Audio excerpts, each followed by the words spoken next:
Welcome to Hidaya achievers academy. Hello, नमस्ते, आदाब। मैं हूं वसीम और आप सभी का हमारे यूट्यूब चैनल पे मोस्ट वेलकम है। आज का जो सेशन रहने वाला है वो बेसिक ग्रामर के ऊपर रहने वाला है। तो आइए इस सेशन को हम स्टार्ट करते हैं। We have a beautiful word. मैं एक वर्ड लिखने जा रहा हूं जो कि बेहद खूबसूरत वर्ड है। वो वर्ड है आपका इंग्लिश। जब मैं बात करूं इंग्लिश की, तो इंग्लिश क्या है, इंग्लिश क्या होती है? तो जब इंग्लिश की बात हम करते हैं तो इंग्लिश क्या है? इंग्लिश एक लैंग्वेज है। क्या है? इंग्लिश एक लैंग्वेज है। और लैंग्वेज को हिंदी में क्या बोलते हैं मेरे दोस्त? भाषा। M I right? जब हम बात लैंग्वेज की करते हैं तो लैंग्वेज क्या होती है बताइए? जब हम बात लैंग्वेज की करते हैं तो लैंग्वेज क्या होती है? तो लैंग्वेज कहाँ से आती है, ये सवाल उठता है ना। सवाल तो ये पैदा होता है कि लैंग्वेज आती कहाँ से है। तो लैंग्वेज आती है साउंड से। कहाँ से आती है? साउंड से। जब हम साउंड को समझने की कोशिश करते हैं, इससे पहले मैं आपके सामने कुछ हिंदी के अक्षर लिखने जा रहा हूं। अब जरा आप हमें ये बताइए, इनको क्या पढ़ते हैं और इनको क्या पढ़ते हैं और इनको क्या पढ़ते हैं? जब हम बात इसकी करते हैं तो इसका तो साउंड है, इसको हम क्या पढ़ते हैं? अ पढ़ते हैं। लेकिन वही मैं पूछूं, इसको हम क्या पढ़ते हैं? इसका कोई साउंड है? तो आप बोलेंगे नहीं, इसका कोई साउंड है? बिल्कुल नहीं है। तो इसका मतलब ये हुआ, जब हम साउंड की बात करते हैं तो साउंड को जब हम समझने की कोशिश करते हैं तो इसके लिए हमें किसकी जरूरत पड़ती है? सिंबल्स की। M I right? करेक्ट। किसकी जरूरत पड़ती है? सिंबल्स की। और इंग्लिश में इन्हीं सिंबल्स को एक बहुत ही प्यारे प्यारे नाम से जाना जाता है। वो नाम है आपका लेटर्स। Okay, correct. लेटर्स को हम हिंदी में क्या बोलते हैं? अक्षर, वर्ण। अब मजेदार बात यह है, लेटर्स कितने होते हैं बताइए? लेटर्स होते हैं आपके 26। M I right? लेटर्स की संख्या कितनी होती है? 26 होती है। अब इन्हीं लेटर्स को एक और नाम से जाना जाता है। वो नाम क्या है? वो नाम है आपका अल्फाबेट।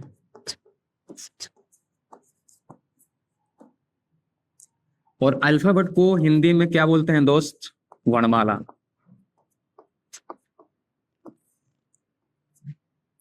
ओके। अब इस पूरे वर्णमाला को जब हम समझने की कोशिश करते हैं तो इनको दो हिस्सों में डिवाइड किया जाता है। पूरे वर्णमाला को कितने हिस्से में डिवाइड करते हैं? दो हिस्सों में। ओके। पहला जो इसका हिस्सा होता है वो है आपका वावल्स का। इसका हिस्सा है वावल्स का। And the second one is consonants. Okay. अब मैं आपसे पूछूं कि वावल्स की संख्या कितनी होती है बताइए? वॉवल्स की संख्या कितनी होती है? तो वॉवल्स की जो संख्या होती है वो होती है 5। कौन कौन से?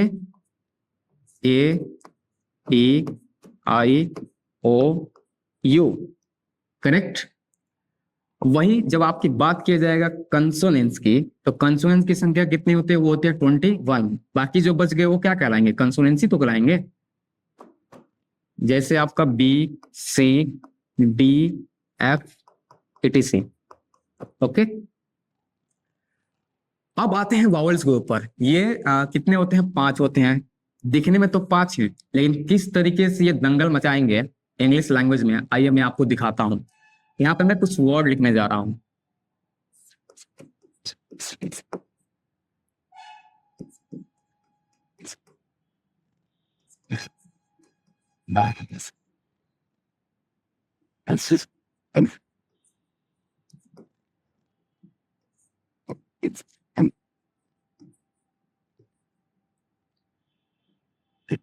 आई यहाँ पे का जो साउंड है, आ का साउंड है। और यहाँ पे जो आई है, इसका साउंड क्या है? इसका साउंड है ई का।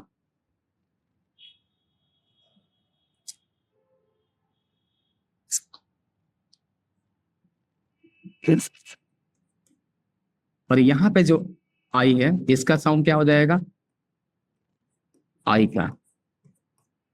और यहाँ पे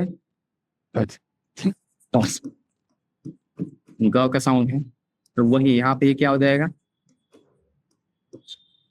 ओके। देख रहे हो दोस्त,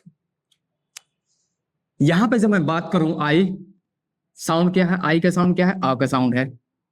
वहीं यहाँ पे जब बात की जाएगी तो ई का साउंड है, यहाँ पे आई का साउंड है, और यहाँ पे जीएच यानी क्या साउंड दे रहा है, ग का साउंड दे रहा है। और सेम वही जीएच क्या साउंड दे रहा है, फर्स्ट दे रहा है। इसका मतलब ये हुआ, ये जो वॉवल्स होते हैं दिखने में तो 5 है, लिखने में भी 5 है, लेकिन जब साउंड बनाने पे आए तो इनका साउंड कितना होता है, इनका साउंड होता है 20। कितना होता है, 20। और वही जब बात की जाएगी कंसोनेंट्स की, तो कंसोनेंट का साउंड कितना होता है, 24। करेक्ट, आया समझ में, देख रहे हो इनका कमाल।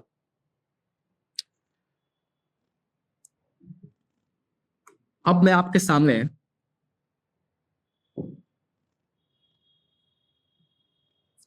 एक आपको मैं दे रहा हूं कंसोनेंट्स, दूसरा भी आपका कंसोनेंट्स है, और एक मैं दे रहा हूं आपको वाउल। अब मैं बोलूं आपसे इन तीनों को मिलाकर कुछ बनाना है, बनाइए इसको, क्या बनाना है, क्या बन सकता है इनसे, इन तीनों को जब हम मिलाएंगे तो क्या बन सकता है। तो जब हम इन तीनों को मिलाते हैं तो पहला जो वर्ड बनेगा वो बनेगा राइट, दूसरा जो वर्ड बनेगा वो बनेगा आर्ट, एक वर्ड बन जाएगा टार। करेक्ट। तो यहां पे इसका कंक्लूजन निकल करके आया, यहां पे इसका कंक्लूजन यही निकल रहा है ना कि जब हम vowels plus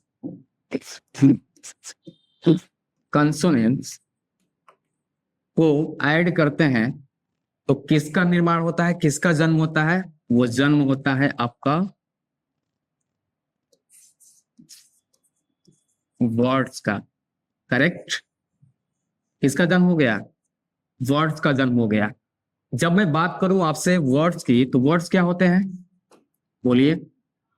words are meaningful